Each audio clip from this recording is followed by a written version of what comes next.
particularly India, our home country.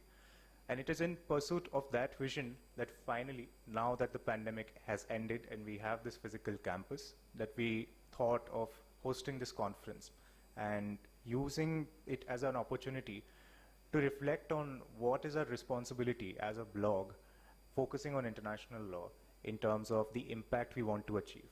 And that is exactly the focus of this conference. It is impact oriented. It wants us to ask, what is the point of studying international law? What is the point of researching international law? How is international law looked at, perceived, used, cited in Indian discourse?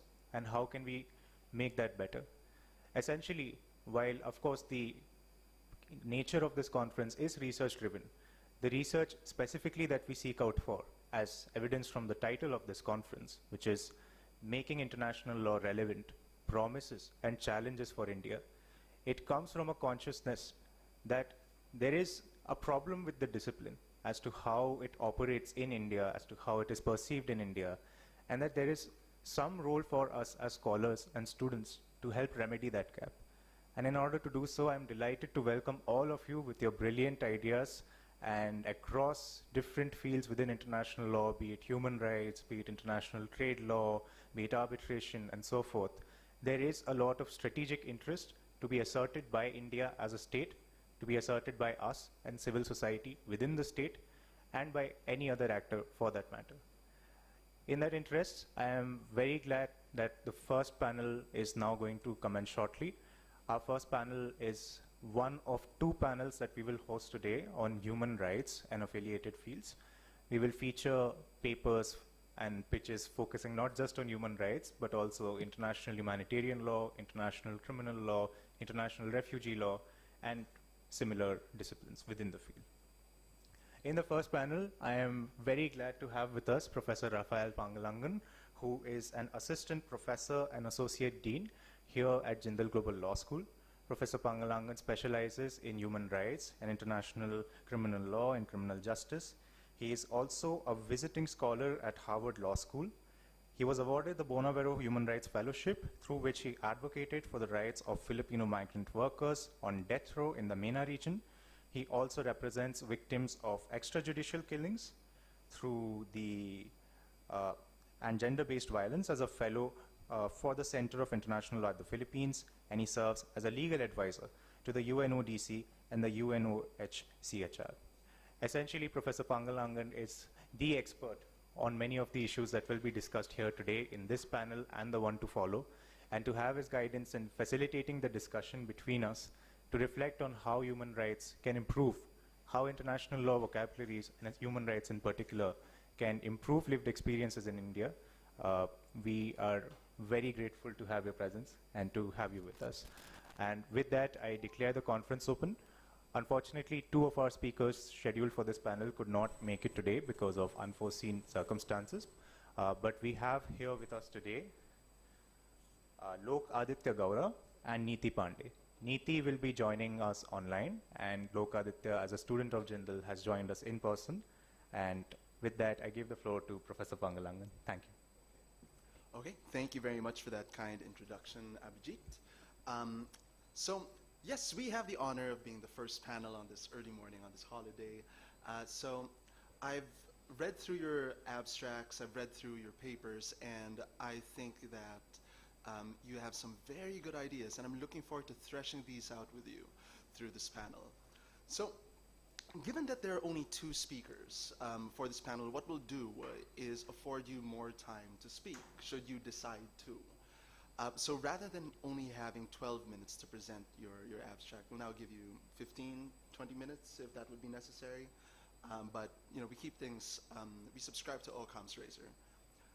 Secondly, I was notified this morning that there was a grant given for this conference, wherein the best speaker per panel would be awarded a best presentation certificate. So while we are here for the love of academia, there's likewise an award at the best of luck in that regard. So with that said, why don't we begin with our first speaker, who will be presenting on his take on international discourse and Indian labor laws. Lokaditya Gaura, the floor is yours.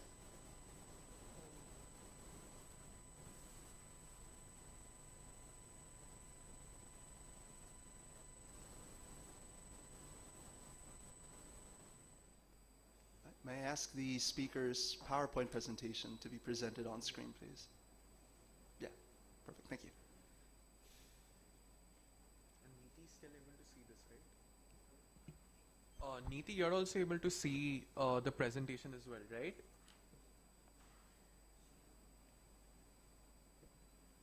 I can see all but the presentation is not this. What did she? I can't hear.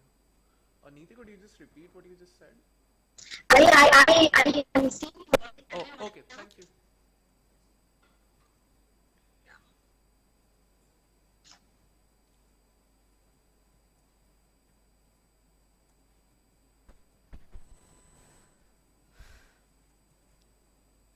Can I start?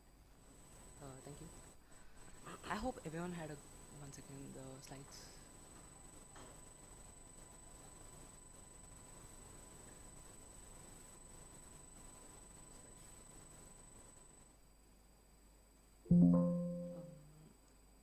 Yeah, I hope everyone had a good morning. I'm Lokaditya Gaura. I'll get to the point right away, won't beat around the bush. My take on international discourse and the Indian labor laws is going to be the title of my presentation and the topic I'll be discussing. I will begin by explaining the rationale behind why I decided to begin with this research. Before that, we will get a grasp on what labor work really entails before continuing.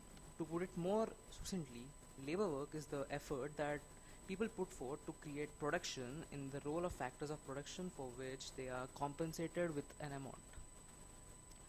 So,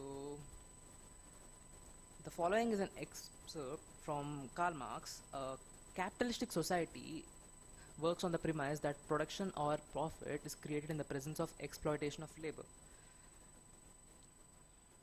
Please allow me to elaborate further on this line of thinking. I will say that there is an inherent power imbalance between a worker and their employer. This is something that I will say. Their rights are susceptible to expropriation. As a result, this state is responsible for ensuring the protection of rights of these individuals. Labor rights were acknowledged as fundamental human rights at the founding of ILO, Indian Labour Organization, International Labour Organization, and subsequent creation of the United Nations began this sphere of legislation. Taking into consideration that India was one of the founding members of ILA and hence the active stance that India took to protect the rights of workers, the 2020 event of codifying 29 labor laws into 4 codes was marketed as the government's attempt to revolutionize this field of legislative activity. On the other hand, it raises the question of why the country has such a reticent response and why it hasn't been inclined to ratify any of the ILO conventions in the past few decades. So, methodology. This research was carried out by comparing and contrasting the ILO conventions with the Indian labor laws in order to hypothesize about the factors that might be contributing to the global pace of development. The comparisons that were made based on origin and objective could be, for example, the ILO concluded after World War I has ended that the only path to long-term peace was through the promotion of social justice and securing labor rights. Despite the fact that labor laws in India were at first designed to safeguard the interests of British employers, they have since evolved to serve a much broader purpose. For example, on the issue of scope, these conventions are applicable to multiple nations. However, they do not have a significant amount of jurisdiction to carry upon, whereas Indian labor laws are split between the central and state authorities. I will go through the limitations to my research. The scope of the study was strictly restricted to the issues and pertaining to labor rights, focusing solely on the Indian context, without making comparisons to any other countries. For the purpose of the study, only secondary sources of data were utilized, and in addition, all the sources that were taken into consideration were of English. So, my findings. Labor Minister Bandaru Dattatreya, who was representing India at that time, was quoted as saying that the Indian government will only ratify a convention if the provisions of the convention are in conformity with the laws of the country. Are they in conformity? Let's find it. If I may reference one labor code out of the four, the OSHWC code, which stands for the Occupational Safety, Health and Working Conditions Code. Our requirement of newly developed attempting to form conformity is not really fulfilled. The codification had diluted multiple laws, each of which had its inherent flaws. The provisions became more general, and as a result, they did not protect the laborers' rights who work in, for example, dangerous conditions, who require additional specific protection rather than like a generalized laws. These laws moved even further away from being coherent to incoherent, so they are inconsistent. So my next findings: the agriculture sector, which employs approximately 60% of India's total population and accounting for around 18% of the country's GDP, this industry is the least regulated by law, and as a result, there is almost no legislation in place to protect the workers' health and safety. Due to the fact that this serves as the base, the task of ratifying any conventions is virtually impossible. The perception that employers view occupational safety and health as costs and expenses rather than their personal fundamental rights. So the industry requires exploiting the agriculture sector for profit. So with that assumption, the fact that there is a data deficit in relation to the workers makes this situation of exploitation significantly worse. For instance, the Labour Bureau publication that publishes its data and statistics on industrial accidents has not been updated since 2018. This publication has been in circulation for quite some time. So the unorganized sector, which accounts for 99% of the country's businesses, which are like MSMEs. In addition to this, India being the most populous country in the world, and this unorganized sector accounting for half of the country's total GDP, there is an observance of a lack of resources, and I hypothesize that the country is unable to ratify these conventions, international conventions that would guarantee workers' right, because this results in a significant increase of level of accountability. My working hypothesis is that this explains why the government has been reluctant to take a definite position in this issue. The other side of the coin could be the view that the actions of the government reflect the personal interests of a certain class of people or the employers. This is known as political instrumentalism perspective, and added to this, there is an inclination towards ad hocism, which means that the formation of policies is done with the intention of satisfying immediate needs or objectives rather than long-term ones. So finally, all of this demonstrates that there is a gap in the necessary legislation as well as the infrastructure. The affected population of workers are generally uneducated and are unclear of their real needs and wants. This creates inconsistencies in the requirement of their rights. Therefore, the entire process of codification of laws in India is nothing more than a simplification, and I wouldn't even go so far to call them revolutionary. One can observe the rise in the amount of political interference in the industrial sector, and one can also argue that the regulations are inconsistent and unclear, which provides businesses with opportunity to take advantage of loopholes in this legislature. And I will conclude with and summarize my arguments with the following points. So, although India did not bring a revolution, it did make a valiant effort to close the gap that exists between workers and its employers. The international authorities are not taken into account in any of the attempts that have been made till now. And in my opinion, the only way to achieve any results at all over the long term is for the developments to focus on international discourse and not just domestic opinions. The laws governing the labor force in India are archaic and unchanging. To use a figurative expression, it is a can of worms because any attempts to amend the situation would only lead to creation of additional problems rather than solving the existing ones. The nation's refusal to ratify these conventions is probably an attempt to evade responsibility over the accountability over the international community. In addition, I am of the opinion that no international organization has the authority to compel any nation to ratify laws.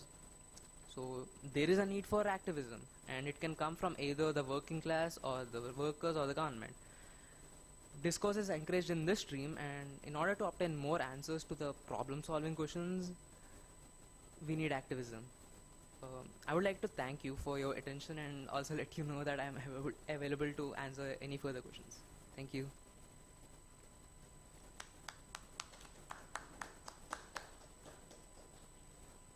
Okay, so Lokaditya, that's a very interesting presentation. And I have a number of questions that come to mind. But perhaps what we could do first is have Niti Pandey present, and that way we could possibly identify synergies between your presentations, and let's just see where that takes us in terms of this academic threshing out and to and fro. But job well done, truly. So for our next speaker, who will be presenting online, we have Niti Pandey, who will be presenting her paper on the analytical study of India's tryst with international law on the yardstick of fundamental rights of women prisoners. So, Niti, the floor is yours. Thank you so much, sir. Please give me a minute so that I can share my screen.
Is it visible now? One second. Yes, it's visible.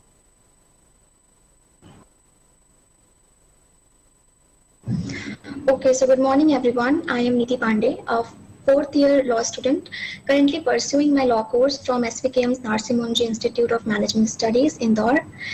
So my topic for today's conference is an analytical study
research objective of my conference was basically to analyze the extent of implementation and compliance of international laws framed particularly for women prisoners into our domestic laws.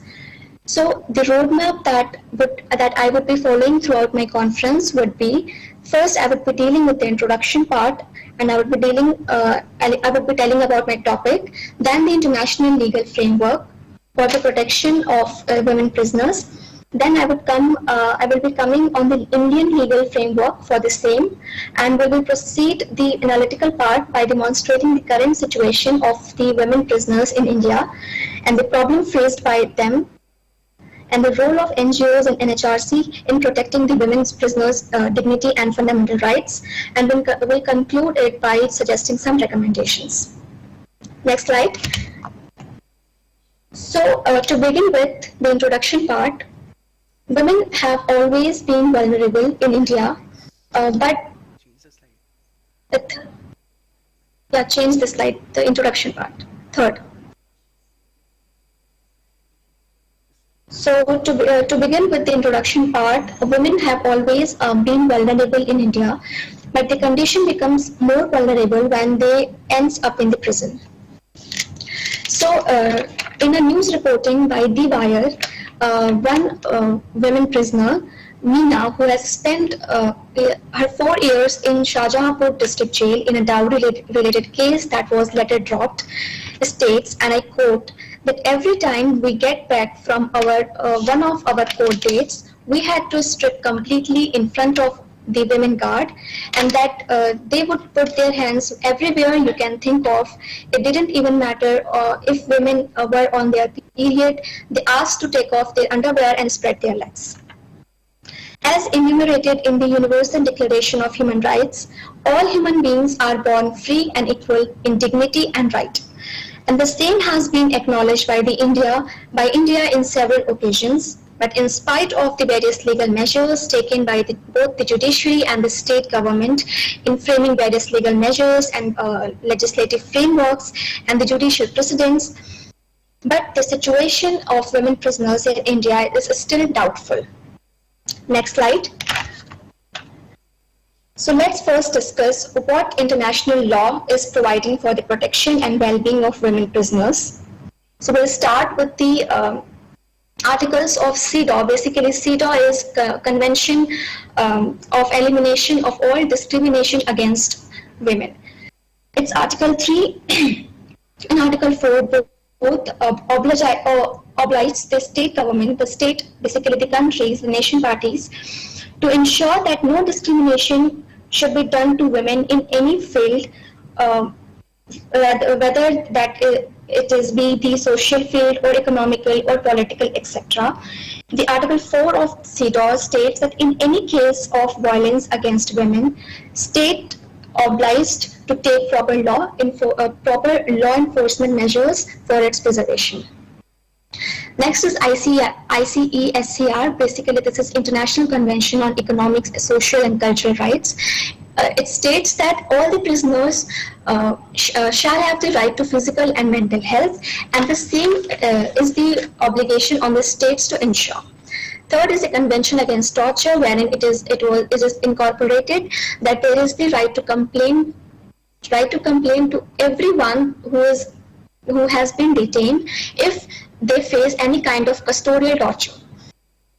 Article 10 states about training the law enforcement agencies who are engaged in custodial interrogation, basically to prevent the inhumane treatment of the detainees. Next slide. So to continue with the international law over the protection of women's right in the prisons, this body of principle for protection of all persons under any form of detention or imprisonment has incorporated various principles that include the right to be visited by family members. The law for protection of women should not be considered as discriminatory whenever there is a law or measure has been taken in order to protect the women prisoners and women in general also. Then the standard minimum rules for the treatment of prisoners incorporates various articles that talks about taking the proper measures against inhuman treatment done to the women prisoners by the male prisoners or any other prison authorities. So last UDHR and ICCPR basically talks about that the individual in the detainees or individual kept in the custody should not be tortured in any manner. So this was the part which international law provides us. Now we come to the rights of women prisoners as has been enshrined in the Indian legislative framework. So to start with the Constitution of India, which is basically not the legislation, but then the Constitution is the custodian of all rights. So we'll start with the Constitution.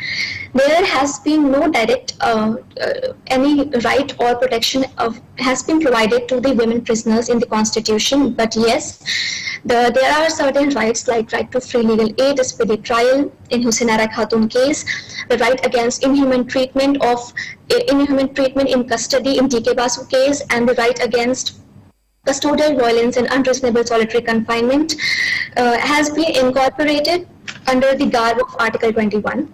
Then the Prison Act of 1894 basically states about to keep the male and female prisoners separately so as to avoid any kind of sexual intercourse and any kind of sexual violence by the male prisoners to the women prisoners. Then we have certain legislation in a criminal procedure code as well. The section 304 talks about right to give legal aid, right to have legal aid in case of any arrest, and the right to get pleader of choice, section 303, and expeditious disposal of cases, section 309 clause 1.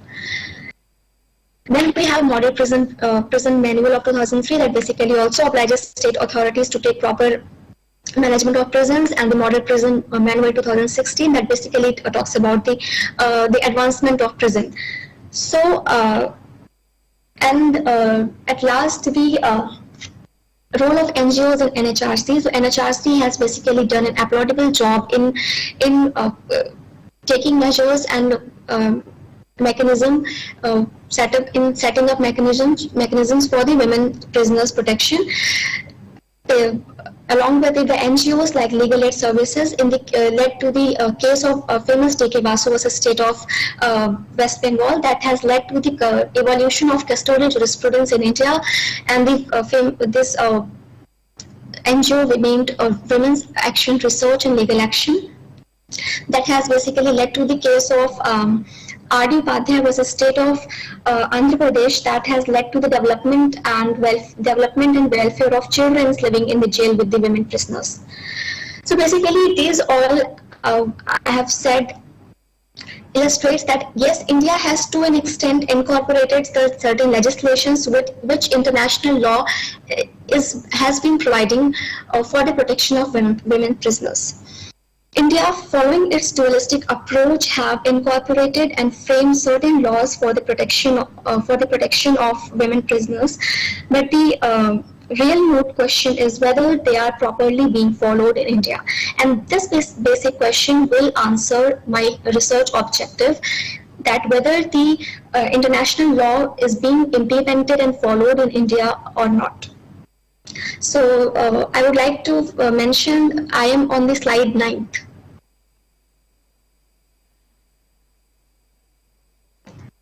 I hope I am audible. Yes, Niti, we can hear you. Okay. So the basic moot question which I have just illustrated can be understood by understanding the status quo of women prisoners in India. So basically the answer of my real moot question is a big no. We haven't properly, the international law that has been providing the facilities and measures and protection to the women prisoners is not being followed in India. Let's see why. So to start with the analysis part, it has been illustrated by one Dr. Upneet Lally, Deputy Director, Institute of Correctional Administration, Chandigarh. He stated that there is no provision for women prisoners, in particular in Prisons Act 1894. This act particularly focuses on the punishment, security and offence part only. Second, there is lack of privacy when we talk about the women's barracks or women prisons. Illustration may be taken from the Baikula jail of Mumbai, wherein an incident happened in which the official installed CCTV cameras into the women barracks, and when they complained of it, they were again tortured and removed to the solitary confinement. The third is the measures for reformation is not sufficient. It is basically insufficient in India. We can take it from the report of Dr. A.R. Desai, Director of College of Social Work, in case of Sheila Barsey versus State of Maharashtra. I'm on the next slide, that is 10th. So, in the case of Sheila Barsey versus State of Maharashtra, there is this report of Dr. A.R. Desai, Director of College of Social Work. He basically states that there are inadequate mechanism of legal assistance, and in this report of The Wire, whose title is Buzz of a Mosquito but with the Sound of Grief, the Lives of India's Women Prisoners. One woman prisoner stated her condition about the lack of privacy, that there was never any silence. I used to crave silence or a moment when I felt like nobody is looking at me. So basically this also illustrates about the lack of reformation and the insufficient reformation in the condition of women prisoners in India. Again, it was also stated by Dr. Vartika Nanda that there are problem of insufficient space and discrimination is being done with when we come to male and female prisoners. The discrimination is still going on with the women prisoners in India. This is basically a report of NCRB, the latest report of NCRB, which states that there are total number of female prisoners in India is 22,918, but the total women jails are only 32, whose accommodation capacity is only to accommodate 6,769 women prisoners. But we can see from this slide that there is insufficient accommodation when it comes to accommodating women prisoners. So there are lack of space in the women prisoners because there is insufficient. Yeah. Then there are instances and faced by the women which are never get addressed. So to mention the Times of India report, this is particularly, I'm on slide 12. So the TOI report, the Times of India report, this particular statement is given by one Miss Parmeshwari. She was taken to Tiruchi women prison, Madurai, in a false theft case. She was detained there for more than 1 year in a false case. She stated her condition that she was stripped naked in presence of the jail wardens and other prisoners, and no one was there to address her issue. Then comes the problem of lack of basic amenities. Basically, the Model Prison Manual 2016 prescribed 220 calories and 2,730 kilocalories per day and as calories to women.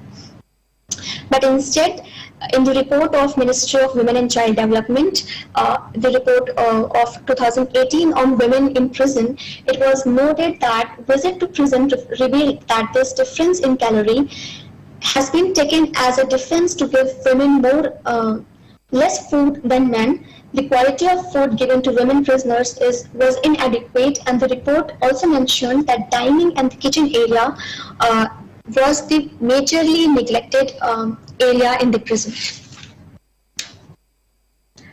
I'm on slide 13. So when we come to the problem faced by the women prisoners in India in a nutshell, when we come to summarize the whole issue, which I have just illustrated, these are the current problems that are faced by women prisoners in India, in spite of the fact that India has has incorporated various legislative measures that has been provided by international legal framework also, but then the ground reality always state the other picture. So these are all the problem faced by the women prisoners. That includes that there are no separate prison for women, because there is a lack of space when it comes to women prison in India.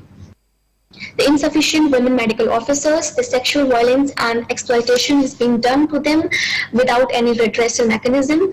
The inequitable treatment is given to them when it comes to the food distribution. There is no adequate basic amenities like food, water, sanitation, accommodation.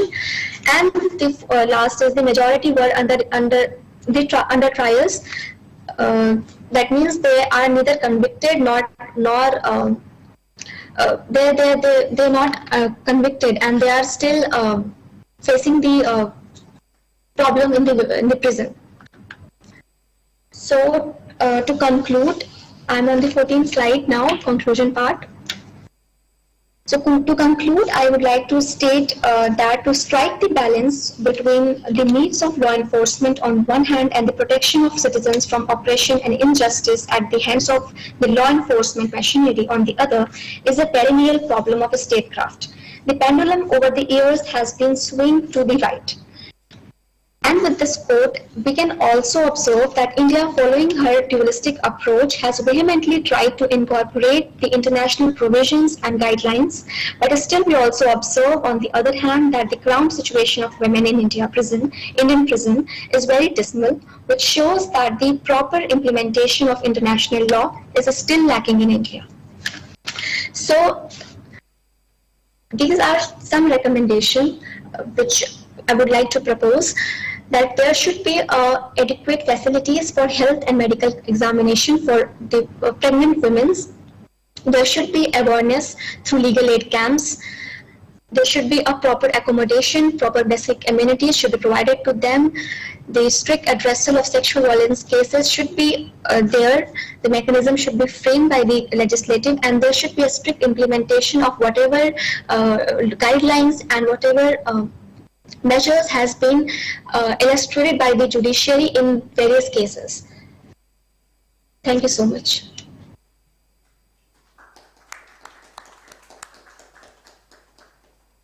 Okay, so Nidhi, thank you so much. I'm done with it. Yeah, thanks. Can you hear me? I hope I was audible to some extent. Yes, you were. Okay, so thank you very much for your presentation, Nidhi. So what we'll do is we'll spend the next few minutes for me to give my comments on both of your presentations, both on form and on substance. And if you have any questions, we could designate some time for a brief Q&A as well.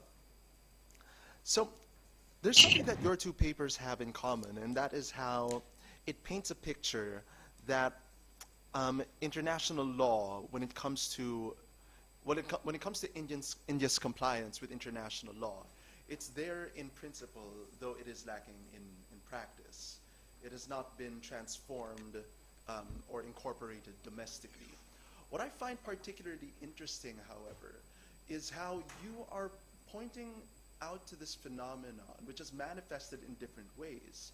On one end, there is the ratification of these treaties and the failure to have it manifested domestically.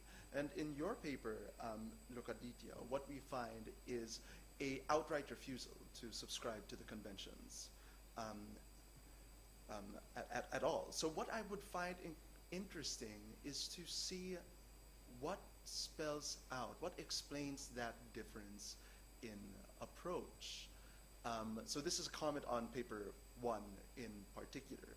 Is there a reason that the status of India has refused to ratify or to join into these other conventions? And are they simply, and there's a phenomenon that is referred to as negotiating to the no, that they participate in the process of treaty drafting, but with the intention to simply back away when it comes to the binding stage of these treaties. So I think that's food for thought. there is a lot of ground for your research. In fact, what I appreciated most about your research is how it established, and it took the time to explain the methodology and your approach. And I think that that is something to be valued in your presentation. But it could go much, much deeper than it is in its current state, and which is why I asked you how long you have worked on this paper. Your identification of data deficits sets the stage for the viewers, for the audience to understand the outer limits of your presentation. So when I say that this has potential to go much more deeply, it refers not only to the quality and depth of your analysis, but also to the details of walking us through what exactly you mean. So what one example of this would be how you pointed out how labor laws in India are deliberately obscure, and this would allow for abuse. Yet you did not identify how that abuse has come to be. Neither did you give examples of the obscurity in law. So it would be very interesting to see how expansively drafted these statutes are, and how within that space, the state, and well, in this example, at the stage of your presentation, private parties, private corporations have taken advantage of that elbow room to shove their weight around. You likewise refer to the need of a revolution, in a legal revolution. And a revolution in its Kuhnian sense would require a paradigmatic shift in labor law. And I wonder whether that was deliberate, whether this would indeed take a paradigmatic shift, or simply a incorporation of what, and a follow through of what the state of India has said it would do. Last but not least, the role of activism, I think, is something that you could develop even further. The role of the CSO community in calling for compliance, in serving as an accountability mechanism, in filling in the gaps where the state has failed. These would be interesting points to elaborate further if you plan on publishing this paper in an academic journal. In its current state, it is more than just an outline, that's for sure, but neither is it, I mean, this is an article that can probably be quickly edited and published on the blog level. But if you are aiming for an academic publication, I would suggest that you break these factors down into chapters and subchapters and engage with the finer details, illustrate, walk the reader through, and give examples for what exactly you mean when you refer to the obscurity and the need for revolution. So, yes, before I get to Niti, do you have any comments? I don't have any comments, thank you. Okay, no comments then. Okay, so next we will go to Niti. Now, Niti, I think the strength of your presentation, in fact, came at the very end, which was through the recommendations. Your presentation I would describe as largely descriptive, which has strength to it, no doubt. But as the paper entails, this is an analytical study. And the analysis, to be quite frank, I think could be threshed out a bit more. There was a lot of stage setting here in terms of identifying the applicable obligations to this situation, and in illustrating how the state of India has fallen short of these obligations. But in terms of the analysis of how this of what would explain the failure to comply with the Mandela principles, with the CEDAW, and perhaps the underlying issues that would illustrate why the situation of women prisoners and detainees are separate and distinct from that of any other demographic, I think is something that you could work on a bit more. I mean, some examples that you gave earlier was how food was found to be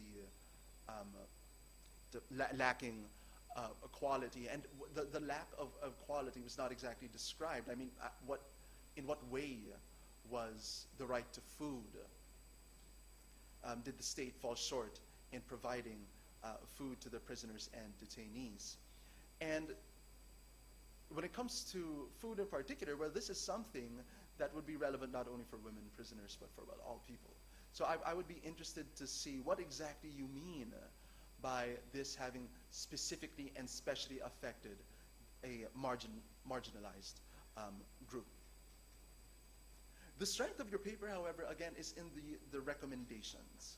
And I think that what is very interesting about these two papers being presented is how, and I'm now shifting to my comments on form, how both of your approaches could in fact be synergized to complement the other. In the first paper, we found a threshing out of the methodologies and the delimitations of the basis. And in the latter paper, we find a much more detailed discussion of recommendations, action points, and how to move forward. So perhaps you could take notes from each other and incorporate these respective parts of your papers. All in all, again, I think that this is what you've identified is, what you've done is collate the statutory basis and the factoids that would help illustrate these issues. But again, this needs to be threshed out in a much more detailed and much more analytical, through a much more detailed and analytical lens. If you want to engage and live up to the title of analysis, then you will need to step beyond simply describing what the obligations are and simply describing what the failures of the state are, and try to explain and engage directly with the correlation and perhaps causation between these respective elements. So, for example, does this reflect a larger perspective on women's rights and the status of women? Does this reflect status of women in Indian society and Indian law writ large? Is this a manifestation of the reservations that were made by India when it came to signing the CEDAW? Because as we may all know, though CEDAW is touted as evidence of the recognition of women's rights on international level, it remains to be the second most highly reserved treaty there is. So the universality of the CEDAW, I would think, is something that we would need to look at much more closely and in a much more nuanced fashion. So again, both papers have identified and have set the stage for a very engaging, exciting, and informing discussion. But at this early stage, I think that you should be very happy and proud of yourselves for stepping up to the plate, presenting these ideas in a public fora, and inspired to pursue these ideas further, because I can assure you that what you have on what you've written thus far are indeed great ideas that are worth pursuing. If I could just make one last comment on the manner of presentation. As young scholars, you have decided to engage in academic discourse at a very, very early stage in your careers, and I think that that is something to be valued, something to be admired. Your takeaway from this experience shouldn't be, well, I simply dipped my toes into the pool and I haven't quite swam in it just yet. Not at all. This is the academic experience. And if you so decide to present these papers on broader international fora, This experience will be no different. Perhaps you will have a much more, much wider demographic in terms of audience, but in terms of paper presentation, this is equal to. With that said, I would ask you to keep in mind something that I remind my mooters all the time. When it comes to oral presentations, it isn't about the quantity of what you say, but the clarity of the message. Unless your message is clear, it will not be understood and it will not be appreciated.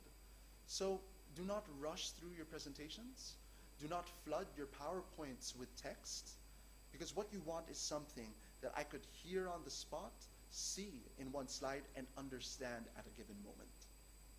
The explanations will come through your oral presentation, but neither should you be flooding us with information. I think both of you have engaged with public presentations quite well. I highly doubt that this was your first time, and that showed.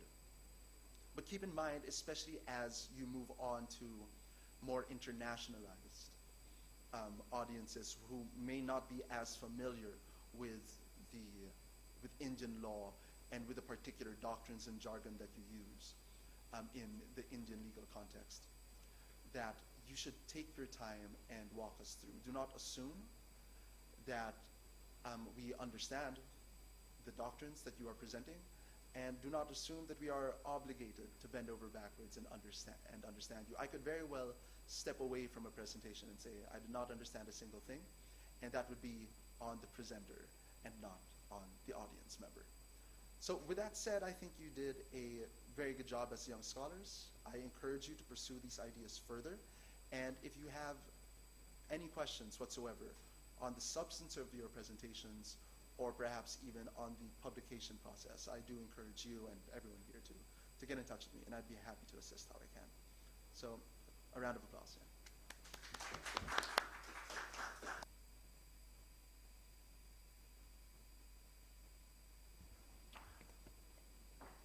Neeti or Lokaditya, any comments from you or anything to say to Professor Raphael? Yeah. First of all, thank you so much, sir, for your recommendations and your feedback. Sir, I wanted to state particularly that the word limit for our paper was 2500, I guess. So when I was preparing my paper, it was quite difficult for me to actually analyze the situation which I have taken. So I guess the word limits became the one problem why I haven't gone more deeper into researching it. So yes, I surely accept your recommendation, and I understood it very well. I would be doing it well for the next time. Thank you so much. And would anybody sitting here have any questions for either of the speakers? If not, then just one question from my end to both of you actually, because you referenced activism in your slides, saying that this could be a way forward, right? That to ensure compliance, like with international obligations, and to make domestic law problematized because of its failure to heed the international obligations. Do you have any thought in mind as to what shape this activism will take? What do you imagine when you think of activism?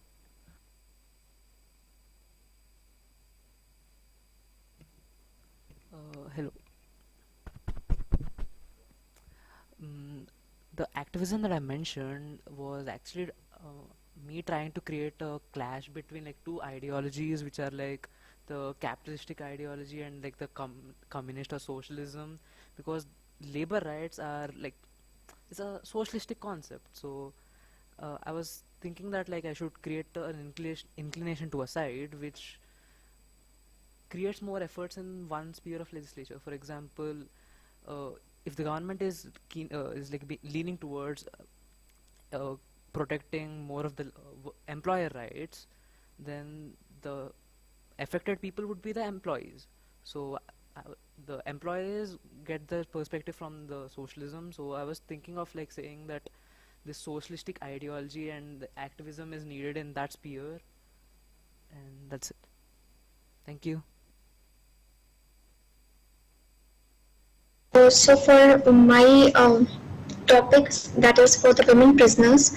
So since women have to be treated differently when from the male prisoners, because they have their biological and physical differences. They give birth to their child in when they are in prison.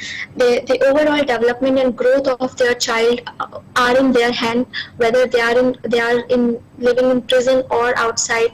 So there should be a stringent measure and there should be a strict implementation and framing of laws and legislations should be done when it comes to regulate the women prisoners, to regulate the protection for the women prisoners in India.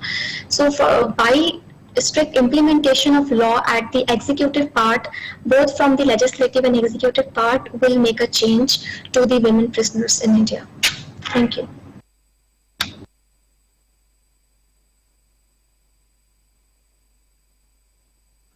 Okay, so with that said, again, my congratulations to the paper presentation, the paper presenters. Indeed, a job well done.